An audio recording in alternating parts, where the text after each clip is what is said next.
with Michael. Michael is a ceramics instructor, Yeah. Is that right? Okay, Cool. that's pretty neat perspective as far as I'm concerned, because we're here at ArtsSonoma, and there's a lot of really creative people here, and it's art in unexpected places. Imagine that. So have you seen any art that has just kind of hit you from an unexpected angle? You know, I didn't totally realize this was happening. Okay. And So you're surprised right from the beginning? Yeah, and I was driving down the 101 towards Roanoke Park, and I looked over, and it was kind of in an industrial place, and there's this big monolith, kind of like the Washington Monument, and it looks like it's made out of recycled materials. Is it bicycle parks?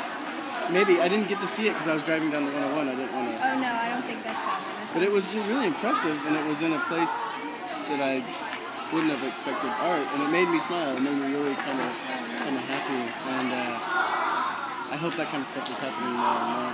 Yeah. Because it is. It's nice to kind of bump into art. Yeah. I think.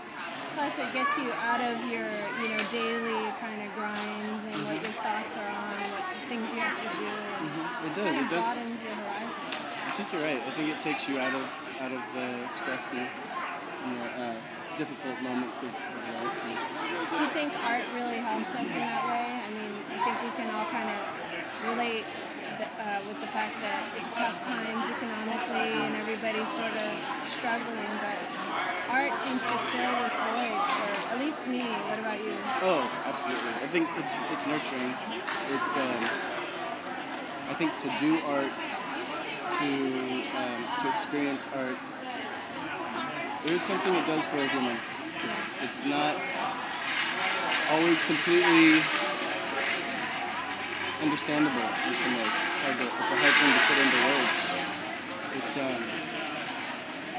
part of the process and just grappling with visual media and things. And I think it's the unusual and the unique that sort of fills us with something special. And we're so used to seeing our world and expecting it to be a certain way. And so it's nice to have different lines and different textures and different things happening in front of us. It's so defined and not so like it has to conform to somebody else's idea of what it matters. It's like, I mean, I've walked around a little bit here today. I don't know how much you've walked around, but I love the variety. Cool, balloon popped.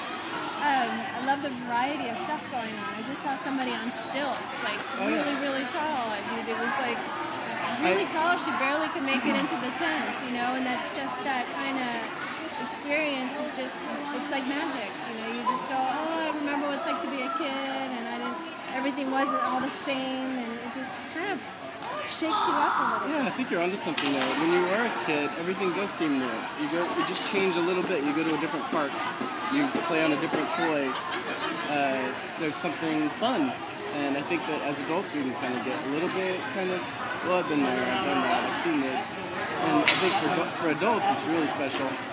And I can't imagine what it might feel like for some of these kids in this community to see so much really good art happening that they're going to want something even more extraordinary when they get older. So maybe in the future we'll have like really incredible monuments of art in our community. Who knows? Yeah. Hard to know. Maybe sidewalks won't look like sidewalks. Maybe they'll be like art pieces. Maybe. Yeah.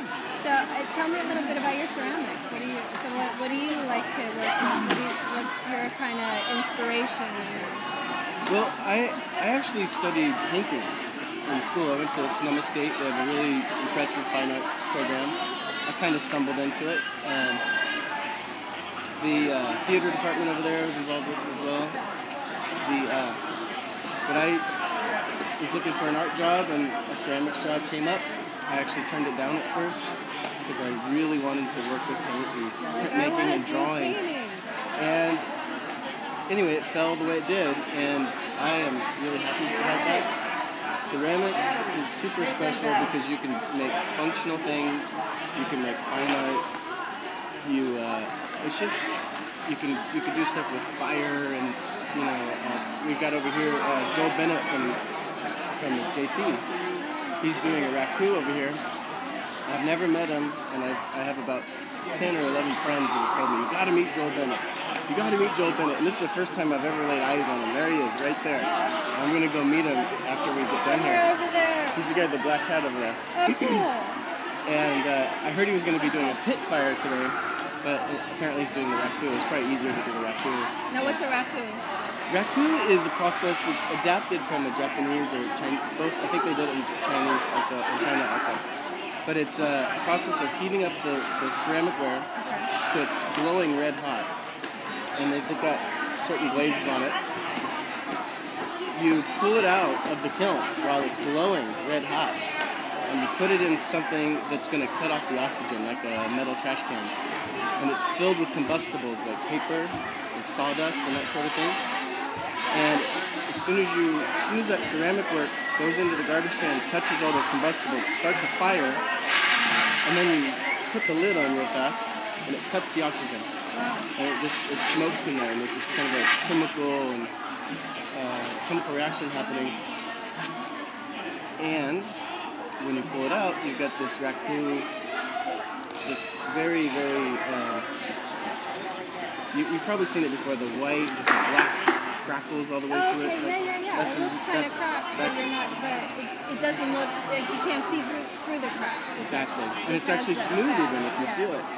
That's a classic raku kind of look. So it just kind of shatters it in place or something? It does. I think it shatters the surface, just the glassy surface, not the ceramic ware underneath. Yeah. They're non-functional. You wouldn't want to use them for anything.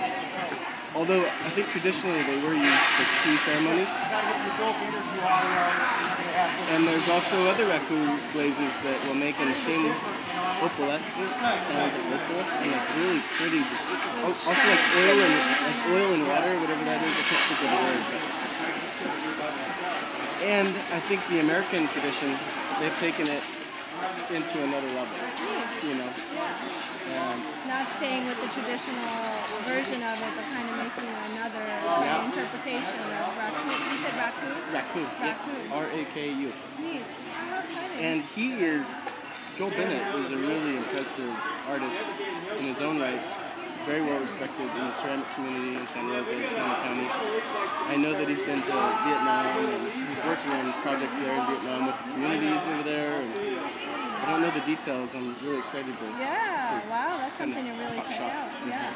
Well, good luck with that. That sounds like a lot of fun. It is. It's going to be fun. Awesome. Well, thank you so much for sharing some time with me and talking about art in unexpected places in this fantastic festival. Yes. Thanks.